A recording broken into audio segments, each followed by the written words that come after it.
if I may, my name is Greg Horath. I happen to have the pleasure of serving District 19 as the County Board Supervisor. And what we're here for tonight is a public listening session. A session that gives the public the opportunity to ask questions regarding the possibility of a sales tax being incorporated into the business plan for Racine County. One of only 3 counties that does not have one out of 72 in the state of Wisconsin. So we wanted to make sure that we were getting to as many constituents as possible to give them the opportunity to ask questions and maybe better understand what this is about and let us know their thoughts, let us know their reactions and feelings about it. I know that this is now, I believe, Michael, this is the 5th one. Number 6, actually. Number 6 that's been held. And there were a couple that were done at the county building. There was also one done in Union Grove. There was one done in Burlington and one done in Norway. And I probably missed something along the way. Caledonia, thank you. And so, by the way, you'll see that our attempt was to make sure that we went ahead and got a good representation around the county when we scheduled these, so we gave people the opportunity to come in and listen and hear what the topic is all about, because obviously it's an important one. What I'd like to do now is we're going to offer some initial information up here, but then it gives the group a chance to ask questions, or I should say, to be in a position for us to listen to what your thoughts are and your ideas are regarding it. I'd like to first of all introduce Mr. Tom Roenhouse. I think most of you know Tom. He is our current interim executive director for Racine County. And Tom, I think you wanted to go ahead and make some introductions as well. I do, and thank you for all coming. It is with great sorrow that I'm here as the interim county exec. I hope you all had the pleasure of, at some point, meeting Jonathan Delagrave, who passed away June 28th. In my opinion, and all of one of the great leaders, and Racine County was so lucky to have him. So I am sitting in his seat until there's a special election December 19th. And thank you, as Greg said, this is our 6th session. It's a listening session. We want all your valuable comments for a sales tax. As he said, we're one of 3 left.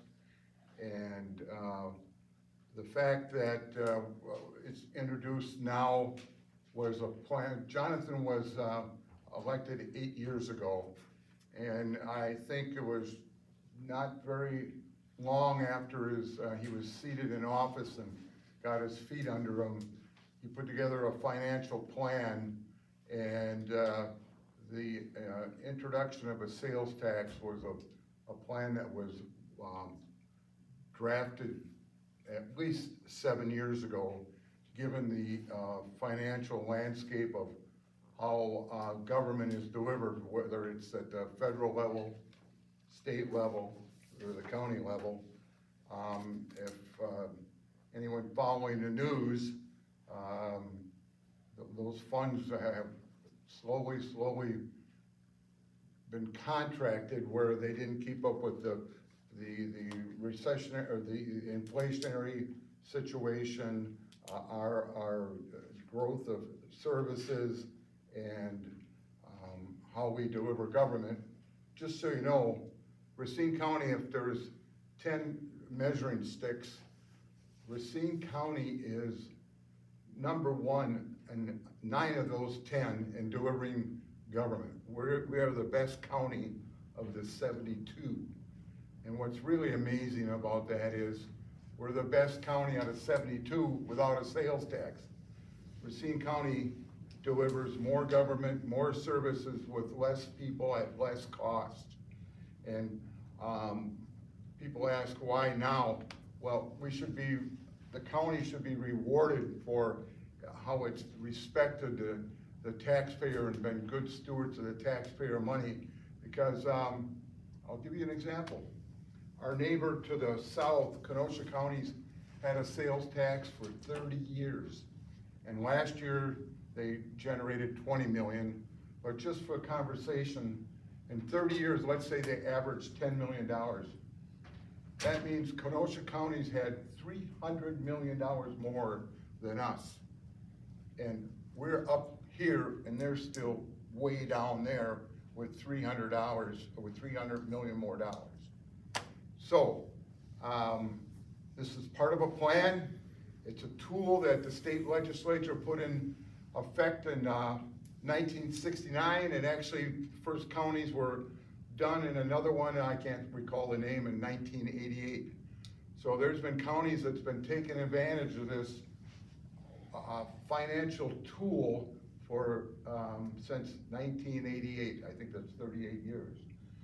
So again, we welcome your input, and let me go ahead and do my introductions. I'm the interim county executive, like we said. This is Tom Kramer, the current county board chairman. Greg, you introduced yourself. This is Michael Lansdorf. He's corporation counsel, which means he's head of our legal department, okay, for the county. And by the way, we are the 5th largest county. We have nearly 200,000 people. So that's Supervisor Bob Miller. Raise your hand, please. I gotta make sure I don't miss anybody. And our wonderful sheriff in our department, Chris Schmaling. And who am I missing? Oh, I'm sorry, Trish.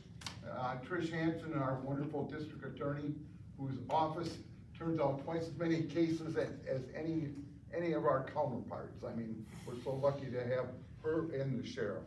So, who wants to go first? If I may, Okay. we should recognize also, we have the Waterford Town Chairman here, Terry Nicolai, how do I, help me out with the last name? Terry Nicolai, thank you. Robert Eulander, also another supervisor from Waterford, and Doug Schwartz, another supervisor from Waterford. So thrilled that you all, oh, I'm sorry, and we have Adam Jaski, trustee of the Village of Waterford. Trustee of the village, so thrilled that we have some of the local individuals that obviously are governing our backyard as well, so thank you for being here. Sorry. And I think, Michael, you want to just give a little introduction? Yeah, I think I can just frame the discussion a little bit. So again, my name is Michael Lansdorf. I'm Corporation Counsel for Racine County. In that capacity, I also oversee our child support services, our facilities management, and also serve as risk manager for Racine County. You've heard that this is now our 6th of these listening sessions. We've also had 5 public hearings since it was announced that the county was going to be considering enactment of a 0.5% county sales tax. We've got more meetings ahead, including next Tuesday, October 8th, is when the sales tax ordinance will be formally introduced for potential action, with it anticipated that it may be acted upon by our county board on October 24th, just before the final consideration and deliberation of the 2025 budget. So we have a limited amount of time tonight until only 7 p.m. I've got to actually run at 6:45. So what we've been saying at the outset is we're affording each person a maximum of 3 minutes. We don't have stopwatches. We're not going to hold anybody to that necessarily. We want to give everybody opportunity to talk. But what we found by keeping some of the comments somewhat limited is it affords a little bit more opportunity for back and forth, and for it to be a little bit more than just a listening session, but we can actually have a little bit of a discussion and answer some of your questions and concerns. So before I proceed further and we hear from you, I'll just briefly summarize the topic. You heard already that Racine County is one of only 3 counties in the state of Wisconsin without the 0.5% county sales tax. What that means is that unlike those 69 counties that have enacted a 0.5% sales tax, in Milwaukee County and the city of Milwaukee, they actually have the ability under state law to have more than the 0.5% sales tax, but they're the anomaly there. But what it means is that for those 69 other counties, rather than 100% of the entire county tax burden falling squarely on the shoulders of county taxpayers, they get to spread that burden not only amongst the county taxpayers, but also on non-county residents who are coming into their counties, who are buying various services and goods, who are utilizing county services. They're utilizing their roads. They're utilizing in the winter the cleared roads when there's snowfall, and they're clearing that. So naturally, out-of-county residents utilize these county services. So it's only in keeping with that, at least in these 69 other counties, that out-of-county residents would pay some form of their fair share as well. So Racine County, you'll see on a few of the slides, we are facing a $17 million deficit in 2025. The deficit has come as a result of reliance on and depletion of our reserves, and also use of various one-time funding sources, whether that's the American Rescue Plan Act. Racine County received upwards of $38 million of that, and I think did a very good job of not utilizing that solely on operations. We used it for what its intended purpose was, some one-time uses. The construction of a new behavioral health building for people dealing with mental health crisis or substance abuse issues. That's in the works right now, and a big chunk of that funding went towards that project. So the county used that funding wisely so as not to create an even bigger cliff than what we've seen in some other municipalities where they use that one-time money solely for operational purposes. But notwithstanding that, we are facing this $17 million deficit. And so the county executive, our county board, really has two options in dealing with the 2025 budget. Option one, without action on a 0.5% county sales tax, the county would be forced to make significant reductions, significant service cuts, the elimination or unfunding of a vast number of positions in critical service areas that county residents and non-county residents rely upon, whether that's law enforcement, the jail, child welfare, other critical health and human services, highway maintenance, repair, a host of really critical services that the county relies upon would need to be slashed in their funding,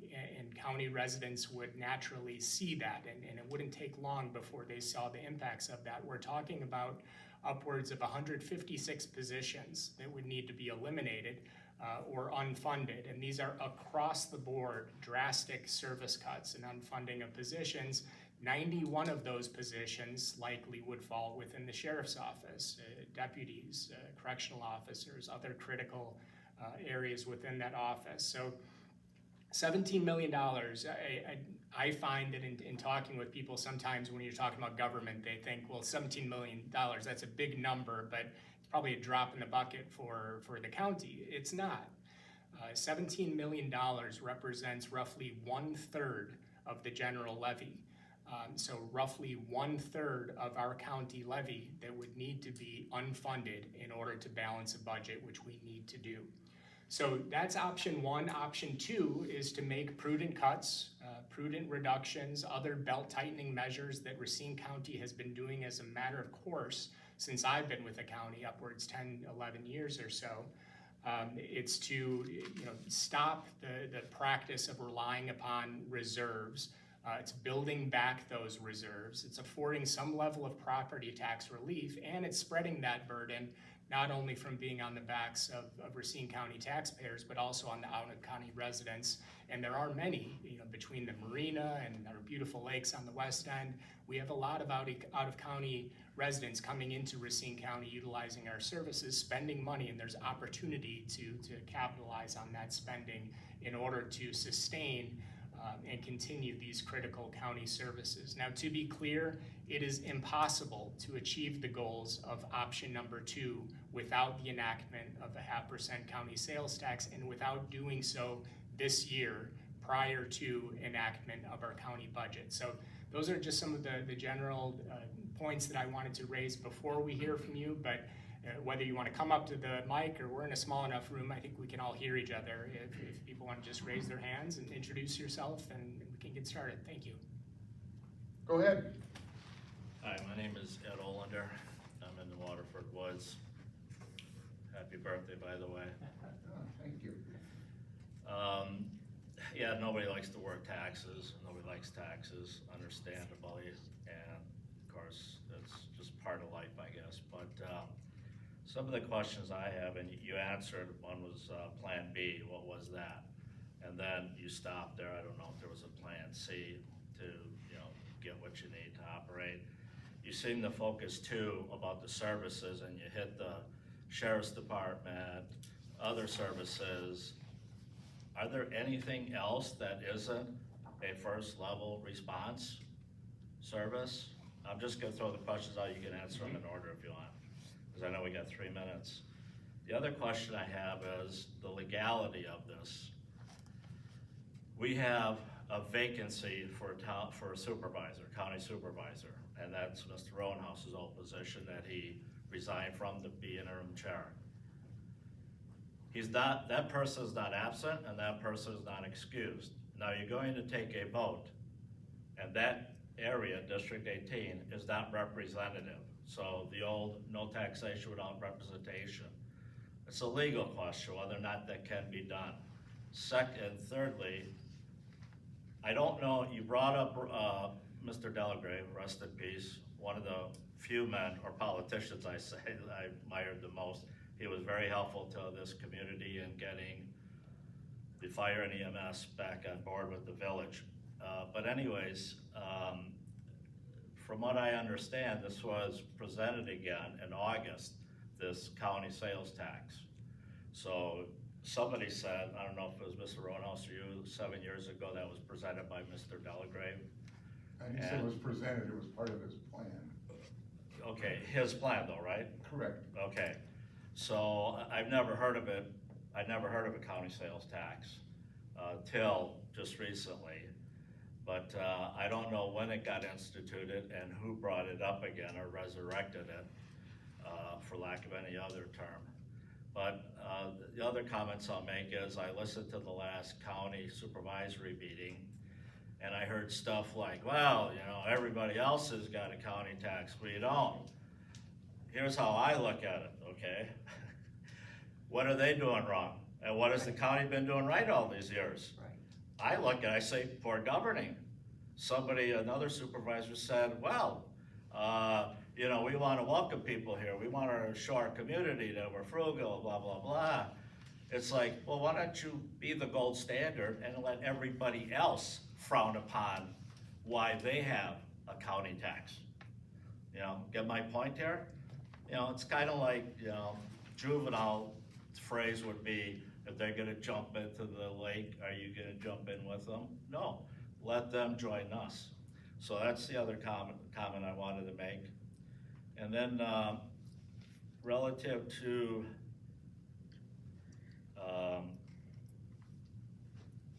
the getting back to the vacancy of District 18, what really puzzles me, and we got village people here, and that area covers it, and Tom knows that area more than anybody, but I'm kind of amazed that I haven't heard anybody from the governing board, the village trustees, or even citizens complaining about they have no representation, no voice as a supervisor. Now, the county did this a few years back with our previous chairman. They had the option to force resignation, he didn't. He was getting paid by the town, he was getting paid by the county, and he was getting paid mileage. He wasn't doing anything. Today, the town is battling this police issue, big time. The village, fire and EMS. I don't know how that started, why, whatever, but I think you have to have representation in place for the people. We need a voice. And we need a voice on this side of what I call the I-94 corridor. Because you guys know yourself, this passes, that money is just gonna be shuffled to the east. Simple as that. We don't require a whole lot out here from the county relative to services, or as I call it again, the 94 corridor. So, my request is push this off till we get a new executive director, let him take on that responsibility. Maybe he could talk you into more money, or the citizens into more money. And that's what I recommend. We should not have an interim, nothing personal, Tom, making a decision relative to taxation. I don't think, in my eyes, I don't think it's legal. So you can, you know, answer that or question it or whatever, but that's where I sit on some of this. I'm for taxes and all that stuff, but I just don't want a single person monopolize. If others have opportunity to speak, and I'll be happy to address your questions, I think we can, you know, rightfully let you to continue on, but I just don't want to, you know, cut into other people's opportunity. Okay. What? Well, I was just gonna say that the timing on this, the staff is been working on this since probably February of this year. And when Jonathan passed away, I became the acting county executive. So I wanted to bring it out into the public and start talking about it. Because if you see the $17 million, that's a lot of money that we would have. That would be a lot of positions. And every department would be hit. The snow plowing, sheriffs, jail, the court system, the things that we do as a county, and human services. And then also the support staff, finance, human resources, treasurer's office, clerk's office, elections. That would all been affected in 2025. So they were, I would say they were pretty much like 90% done at the time when I walked in there, and with how they were going to lay this out. And that's why we brought it out in August. And a few other things that I can touch on. So first, just on that point of the timing of it and the fact that there had been some consideration of this for some time, going back, I don't know how many years, 7 years might be accurate. What Jonathan told myself and other members of the cabinet really from day one, he had given an interview with the Journal Times.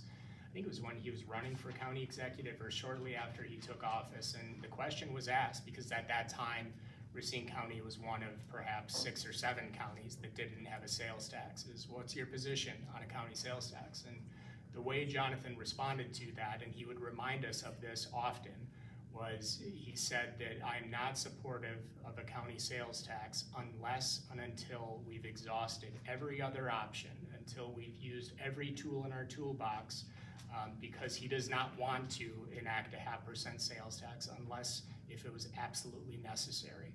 And so, sure, there was some consideration of it, but it was only until we had exhausted every other means of preserving and maintaining critical services. And I think that's what Racine County did over the years, notwithstanding the fact that we're extremely a frugal county. You look at the Green Book, which tracks spending per county per capita on various issues, health and human services, notwithstanding the fact that we provide some of the best human services in the state of Wisconsin. We are 72 out of 72 counties in per capita spending in health and human services.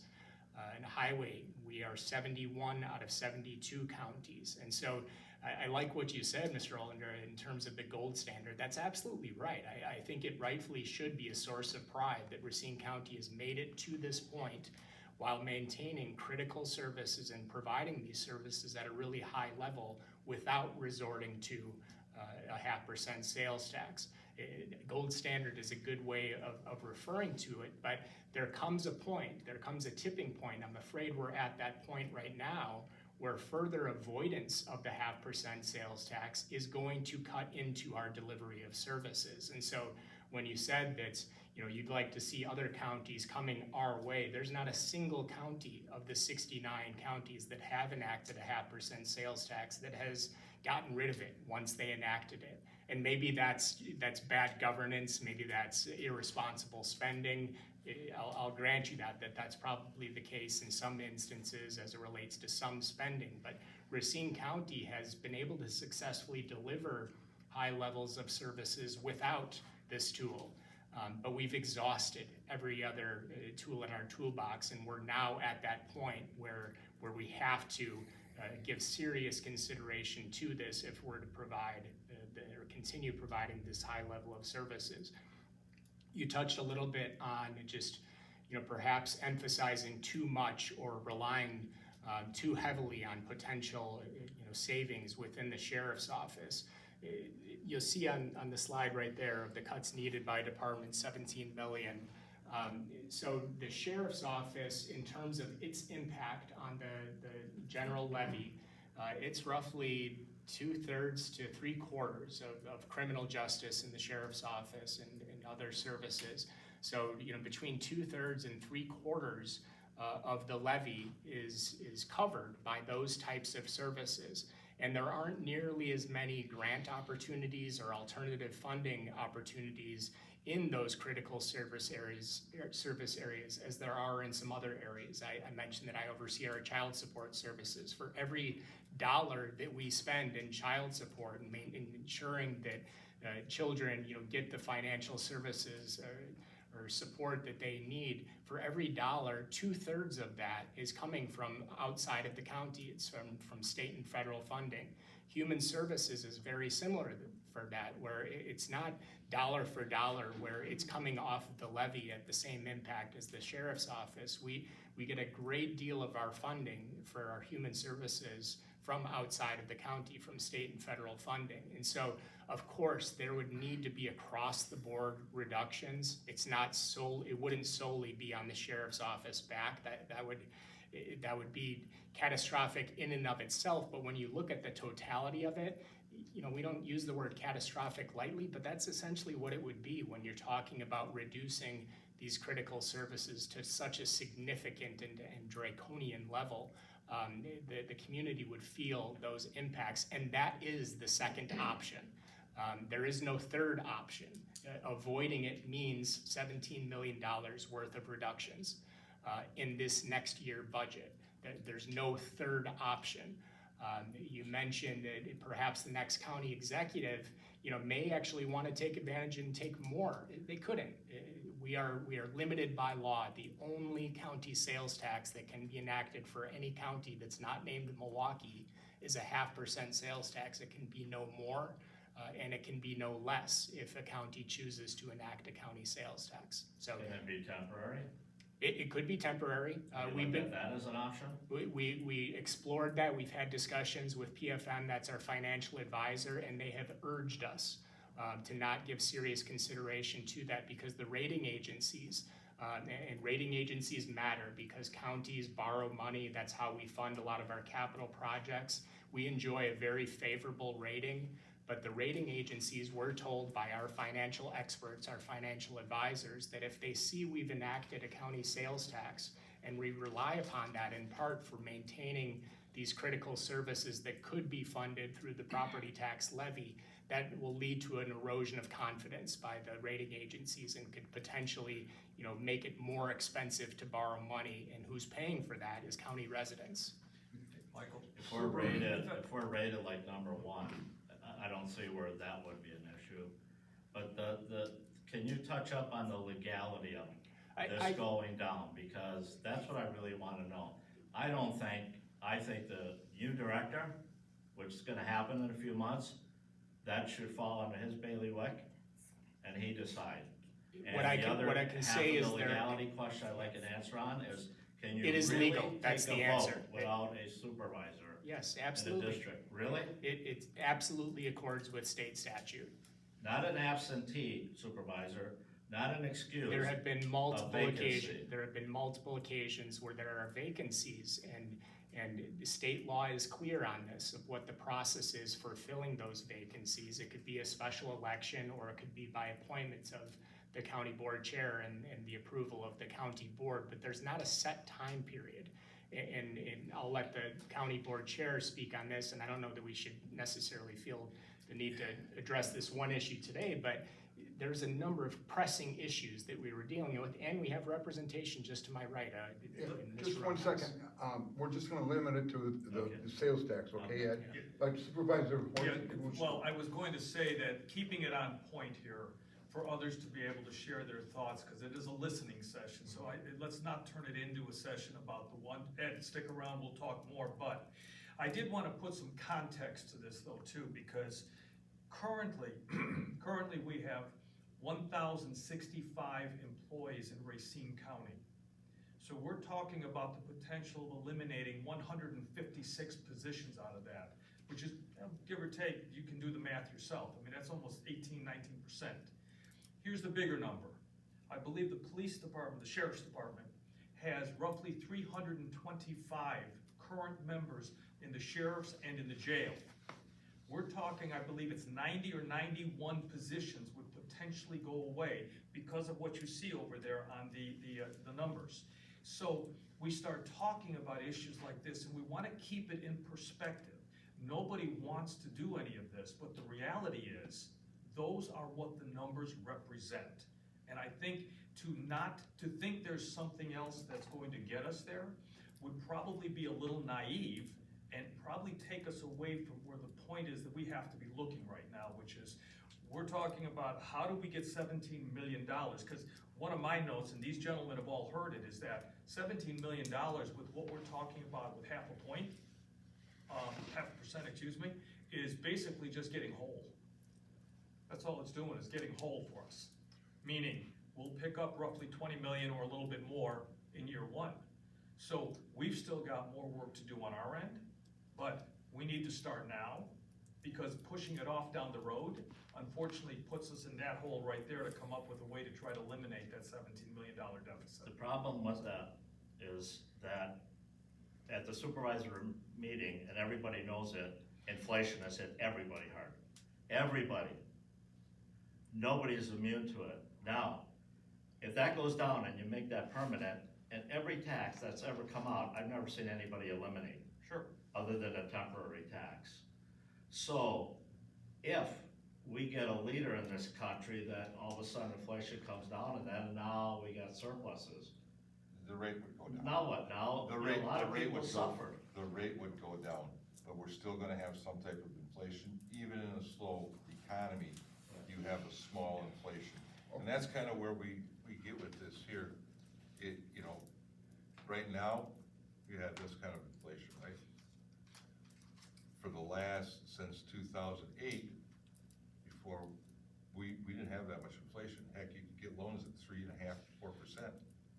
You know, it's come down a little bit, and that's good, but you're always gonna have a little bit of inflation. You know, so it's kind of a creep. More wages, asphalt costs more, electricity costs more, everything just keeps going up for the county. And that's kind of what you're seeing right there. We've been really, really smart. The first thing that really happened that you pay attention to is Act 10. Took half of the retirement, put it back into the operating, because the employees were paying for it. We've made adjustments to our health insurance. We sold Ridgewood, which was dragging it down. A nursing. We had a nursing home. We had really good economy. And then we had the ARPA funds. And now everything's catching up to us from being conservative budgeters for the last 20 years. So So Ed, here's what we're gonna do. If there aren't any questions, if you have more, then we'll come back to you, okay? Is that fair? Yeah. And I'm gonna make one comment, as long as Supervisor Hoare brought it up. We're estimated in the full year to generate $20 million. As Michael said, about 25% or $6 million of that will be paid by out-of-county residents. So we're $6 million of that 20 million is not even coming out of your pocketbook, so. Who's next? Go ahead, please, state your name, please. I'm Karen McNeil. I've been a property owner in the town of Waterford for the last 30 years.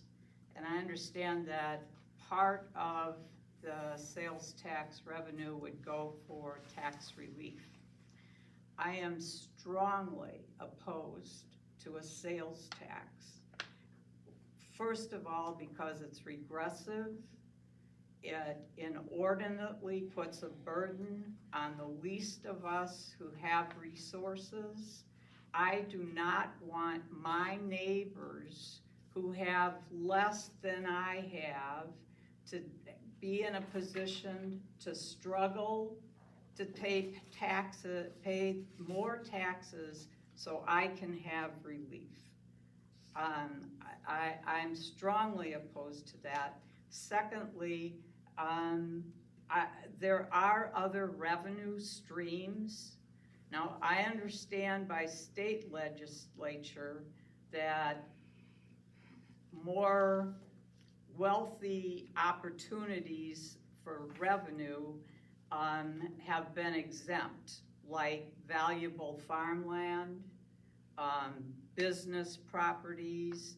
I would much prefer effort be put into correcting that so that a revenue stream could come from those who are most able to pay for it. I appreciate having this listening session. I commend the county on all of what they have done to maintain the services and the diligence in keeping a good budget. But I think that it's not completely appropriate or honest to say that this deficit will result in cuts and can only be corrected by a sales tax. I don't believe that. Now, and I only know what I hear and read, and that's one of the reasons why I'm here. But I would strongly encourage you to look at other revenue streams. I don't deny that there is a deficit, but I am strongly opposed to the sales tax. Thank you. Okay, can I answer? Just a little bit. What you're all talking about is state legislation.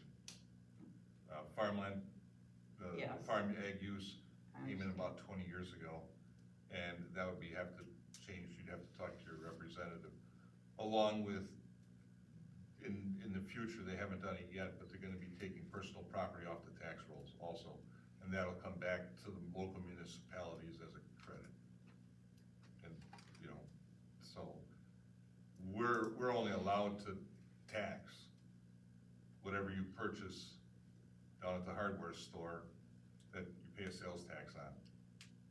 That's the only thing that we would be covering with the sales tax. To what extent is there any legislation that affects how my personal property tax is assessed? Does the county have any jurisdiction over property taxes in the county that could provide a revenue stream? Why are we talking about property tax relief? It's actually debt service release, which comes through the property tax. And you realize we're limited about how much we can tax, to answer your question. I have no clue what. They call it levy limits, and a year or two ago, whatever that number levy limits, just as an example for conversation, all we could raise the taxes, our levy in the county would equal giving our 1,056 employees a 1% raise. That's all the money we could increase our levy. And that says nothing about servicing all the other costs we have.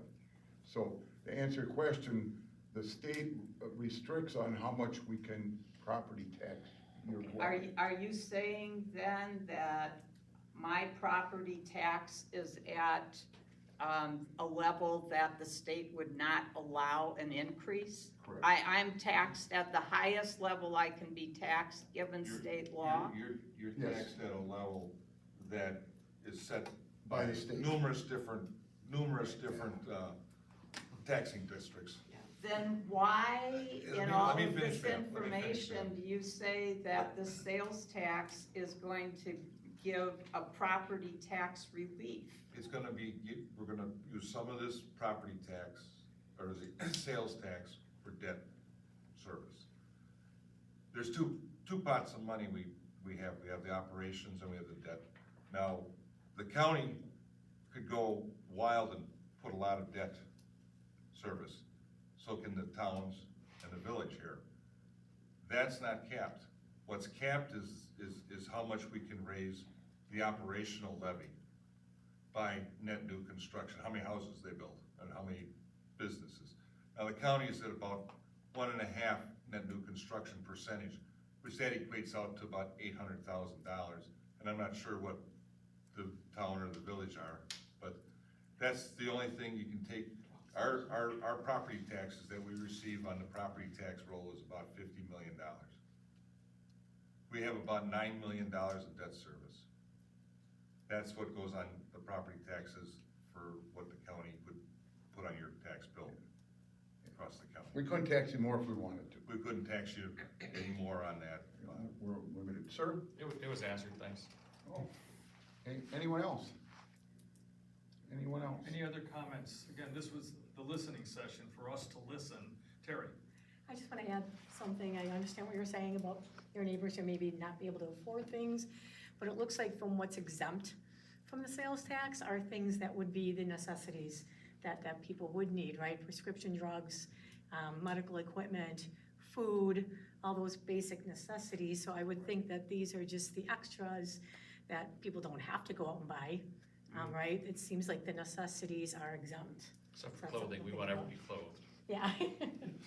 And that's absolutely right. You see on the slide right here, and you'll get more detail in the FAQ document. I'd encourage you all to take a copy of that and read that, but you'll see an asterisk next to the fuel and electricity. That is tax exempt by state law in Wisconsin from its November to April. So in those heaviest use months, it's tax exempt, but we couldn't tax more if we wanted. We couldn't tax less, both in terms of the rate, but also in those goods and services. We've had that question come up a few times. Well, could you have a holiday during back to school shopping? And we're not allowed to do that under Wisconsin state law. Some states afford some leeway. You'll see in some of the panhandle states where, that during hurricane season, hurricane preparedness materials are tax exempt. We just don't have that flexibility under state law. So one other question, is there anything that you've heard in any of your listening sessions that has changed anything in your efforts and plans going forward?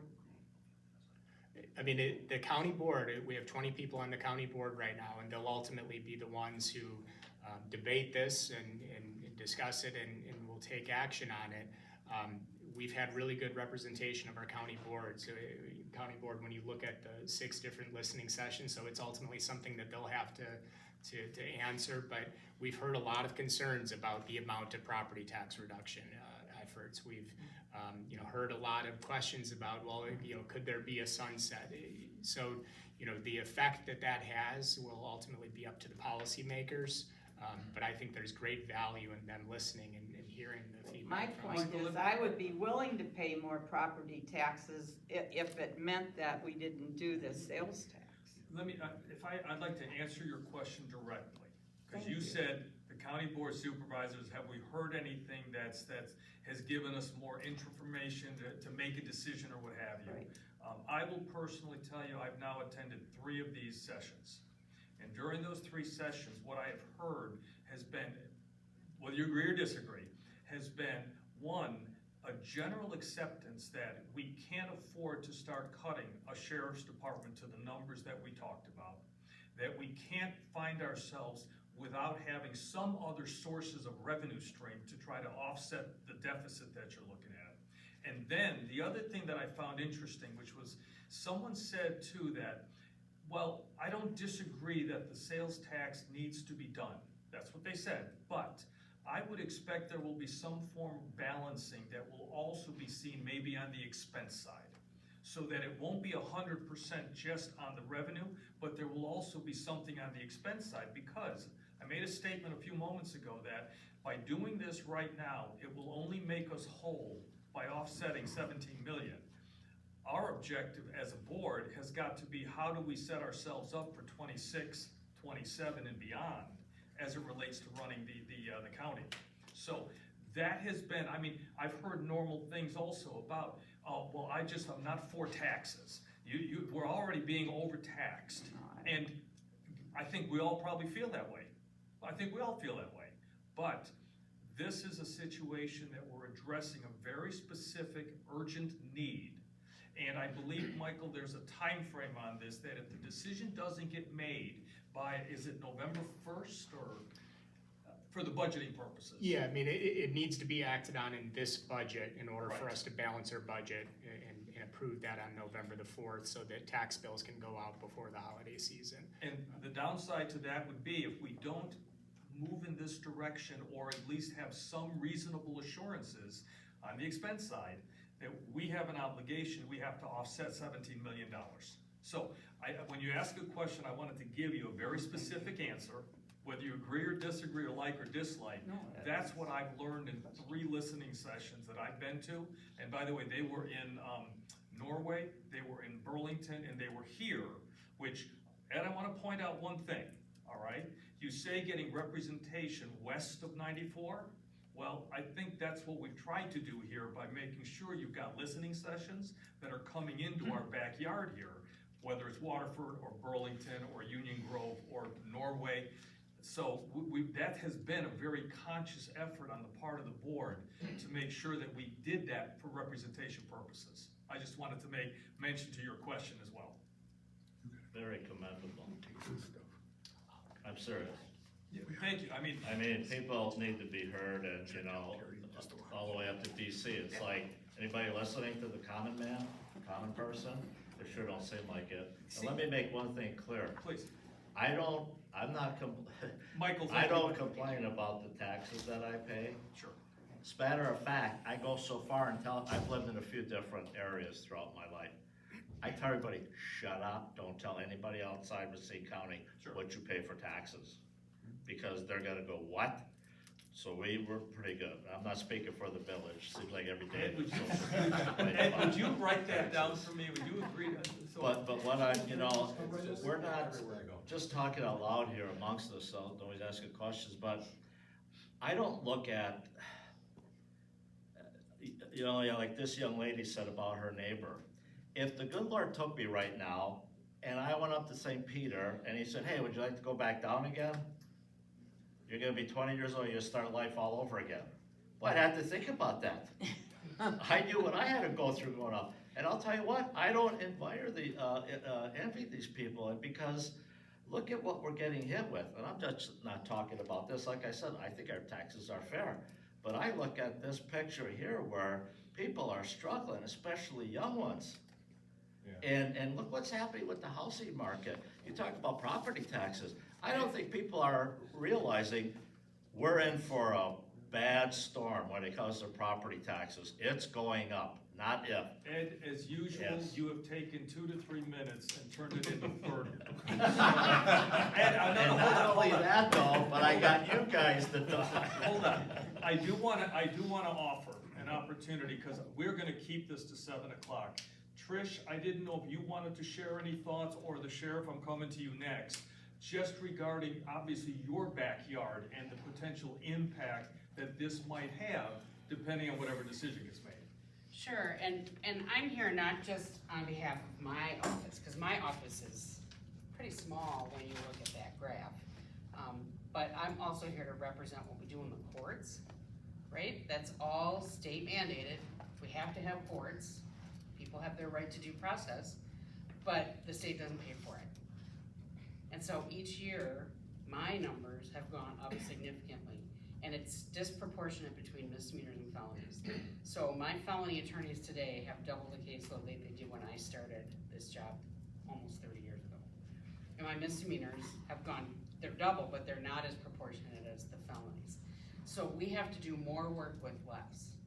And the courts are doing more work with less. And every time we talk about one less clerk in the court system, what you have to remember is that we're all interrelated.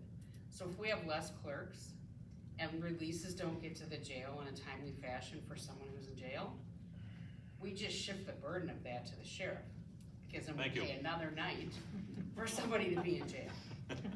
So it's like this complicated web, because we're all interrelated.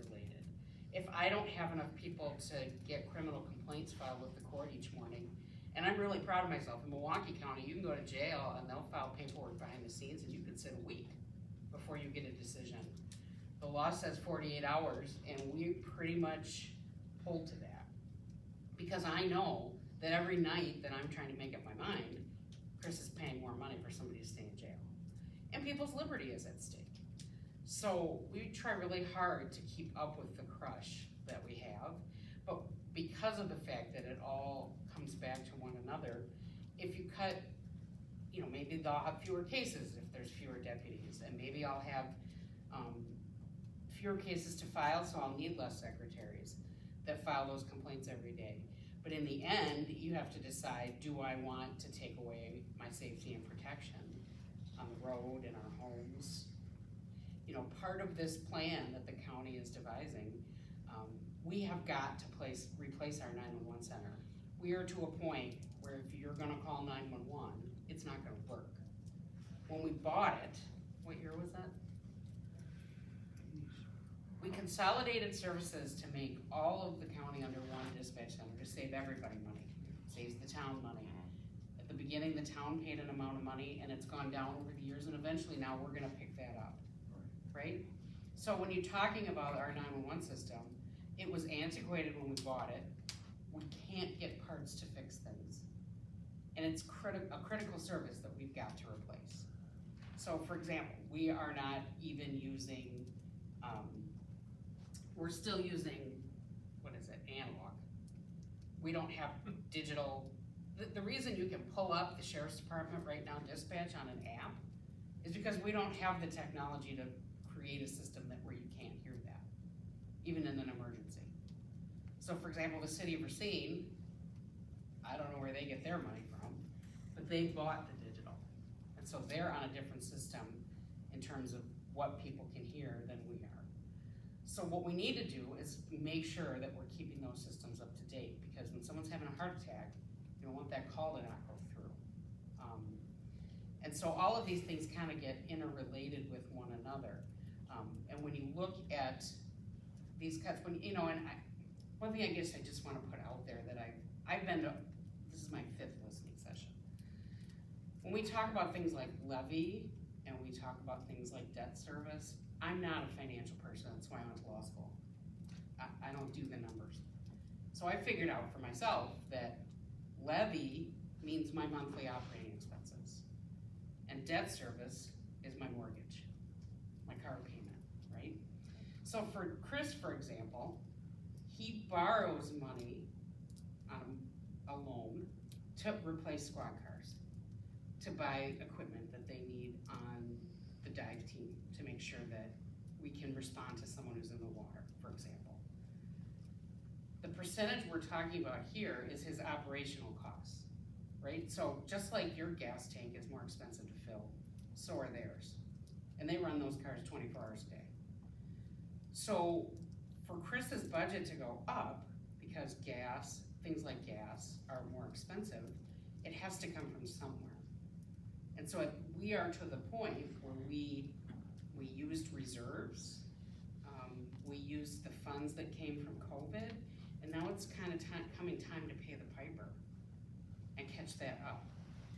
In addition, we have to put some money away, or no one will loan us money to buy new squad cars or to buy a new 911 system. So we're behind the 8 ball. There's no question. We enjoyed a lot of years with no increase. And the legislature says, last year in Racine County, we had $800,000 of new construction, okay? New homes that were built in the county. So, I'm sorry, it probably costs more than that. $100,000 of money. We can add $800,000 to our portion of your property tax. Now remember, when you look at your bill, you got schools, you got your municipality, you have us, Gateway. The portion that comes to the county, which, what is it, 45%? It's about, the counties is run, depending upon what district you're in, is about Yeah. 18 to 20%. 18, I'm sorry, I was off of that. We can raise that by $800,000, but it's not gonna get us 17 million. And that's the absolute limit of what we can do. Yeah. And if we don't do the things that we are proposing in our budget, things like services, mental health services, police services, no one's gonna come here and build a house. So that'll be the end. We can only increase based on new home construction. Does that make more sense to your question from before? Well, it makes sense, except that everything goes up. So when you say you need more money and you're gonna take it from Right. me, where do I get it from? It's true. It's true. I ain't got any, I don't have any recourse of getting any more money. Right, especially if someone who's not working in That's the why workforce anymore. regressive taxes are not equal, fair, or just. Fair enough. I agree. By the way, I have a lot of feelings about how we should do taxes, but Sheriff, this is if- where we're at. I want to give you the chance also to Yeah. say a couple. Yeah, so thank you for that. And I agree with you. Listen, I have a family, been married to my beautiful bride, known her since I was 17 years old. So I understand what you're talking about when it comes to taxes, and I'm a very conservative individual. I've been your sheriff, oh my goodness, I've been with the county for almost 30 years, and I've been your sheriff for almost half of that. Bob Miller is here. He's been one of our supervisors that I always look to as sort of a mentorship when I was presenting my budget from the sheriff's office. So I'm almost into my 15th budget now, and I've been part of that belt tightening. I've been part of the lean government and all the other fancy terms they've given it. I've seen early on, at 22 years old, out of college, jumping in, working undercover narcotics, right here in your community, buying cocaine and marijuana and all the other things, working investigations for a decade, handling death investigations, speeders, drunk drivers, domestic violence, homicides, you name it. I've been part of a lot of those things. So I've seen the worst of people, and I've seen the great things that Racine County has. And we should be proud that we're in Racine County. I am very proud to say where we're at. I talk to the 72, well, I'm 72 of 71 other sheriffs, but I meet with them routinely. And I see some great things that happen throughout our state and across the country. And I also see some really horrible things. But every time I get to say, hey, I'm from Racine County, this is how we do business. I take great ideas back, and sometimes I push some great ideas their way, and vice versa. So I'm really proud that we've held our taxes where they're at. I never thought of before this community saying that three-letter word, tax. I hate it. However, I also am a realist. I know there's only so much belt tightening I can do at home. I can cut back on this, that, and the other thing, but eventually, if I don't pay my mortgage, guess what? The bank takes my house back. If I don't pay for my truck, guess what? They're gonna come repossess my truck, and Chris has nothing to say about that other than pay my own bills. So I get that. I'm a realist. I get it. I struggle when I walk through the gas station, but I look at what's exempt. My prescription drugs, my medical equipment, my food, all this stuff. I'm fine with that.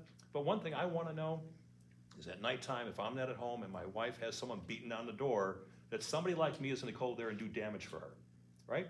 If my child ends up in a car accident or something bad happens, I want to know if there's someone there from 911 to somebody like me to come there and take care of that. I've lived my life about finding problems and developing solutions, right? So when I looked at this budget, I looked at it, I'm like, okay, what solution can I come up with? I worked with Jonathan before he passed last year. I'm like, okay, let's cut 3 deputies. We had a very robust conversation, Jonathan and I. I did not want to do that. I felt that. You guys didn't feel it at all. I felt it. I had to cut back on certain things. I had 3 less deputies on the street, 3 less people taking calls for service, 3 less deputies answering the phone, all the rest. We made it work. I'm not happy with it, but we made an agreement that we're gonna have to get that back. And now I'm looking at 90-some positions within my organization. I felt the 3 positions. I promise you, and I hate this conversation. I truly do. I hate this. I was called a bully for bringing this up. Seriously, I was. I was told, well, it's either this or that. The sheriff's a bully. Listen, I'm a realist. If you don't pay something, if I don't pay for the deputies or the correctional officers, they're not going to be there. They're going to go reach for the hills, and they're going to go work for Kenosha, Waukesha, Walworth, any other county but us. I work really hard to recruit the best people that show up at your door when you need us. I work very hard for that. And I'm telling you right now, my staff feel this conversation. They know that. And they're very concerned about their jobs, as you all would be if your job was on the line tomorrow. So they're looking at, well, is Kenosha hiring? Is Waukesha hiring? Is Walworth hiring? Where else should I go other than Racine? Because they obviously don't feel us. I'm like, no, listen, you're appreciated. We're having these conversations, but stick with us. I'm very concerned about losing 90 positions. Not selfishly. I have taken an oath to protect you. I've taken an oath to defend you. And I do that with pride, and I'll do that till I'll put my life on the line for you. But I can't do that if I don't have the money and to hire the staff. And I'm not just talking any staff. A lot of people that want to work with me, I won't hire. Because I don't want them showing at your house. I don't want them showing up at my house. So I want good quality people showing up that know what the heck they're doing, right? That if Michael is here to tell you about the liabilities we have, I get sued often. That's why I have good training, high quality equipment, the best that's known, so I can deliver the finest services so that when the bad thing happens, you can go, well, Chris, you did everything you could, your team did everything they could, as opposed to, well, we're short-staffed and we had this or that. Sorry, we have a 15-minute response time when it should have been 5. Will you take a donation? We would love that. Do you have $17 million? We'd love that. You'll solve all our problems. So I want to keep it at 7 o'clock here, but this is a listening session. I wanted to be the person that just sat here and listened. However, it's also important to say, hey, this is what I need. And I hate this, you either do this or this happens, but that's where it's at. Folks, that's where we're at right now. If we don't have this assistance from our community, and listen, I don't want to pay 10 cents more for my pizza on a Friday with my wife, but at the end of the day, so is the guy from Kenosha, so is the guy from Waukesha, Walworth, Milwaukee, who comes into our community and enjoys all of our services. They crash up on our interstate system, my guys are out there. These are the people that are traveling through our community, they're enjoying our services, let them pay. I heard 25%, let them pay their fair share, right? I don't want to pay anything more, but at the end of the day, I want to enjoy freedoms of my own home. I want to know when a bad thing happens that somebody's going to come there and help me. It's not about getting my trash picked up on Wednesdays. It's not about, making sure I'm safe when I go to church or stand in the grocery store. I want to make sure that everything is safe in our community. It's not about me, it's about all of you. So at the end of the day, I'm glad we're all here. We're having this very, very robust conversation. But, Jonathan said it best last year. He said, the check engine light is on. And everyone kind of looked at him like, like my dog looks at me. I'm like, no, listen, that means something. We have tightened the belt. Honestly, people are like, you can only do so much, but the check engine light has been on for some time now. It has been on for some time. And Jonathan said it best, check engine's on, what are we going to do? I'm like, what do you want me to do? Send my guys up for more speeding tickets? Someone said, well, we should cut back on copy paper. Okay, wow. Yeah, that's how we're gonna get to that number, right? I mean, let's be real, folks. I'm not ripping on anybody who has, listen, I like the idea of having small cuts here and there where we can, but we're beyond that at this point. I've seen 30 years of this county doing more with less. And today, as Mr. Roadhouse has said it best, this is where we're at. This is the bottom line. We wouldn't be here today if we didn't need it. So the bottom line for me is that I want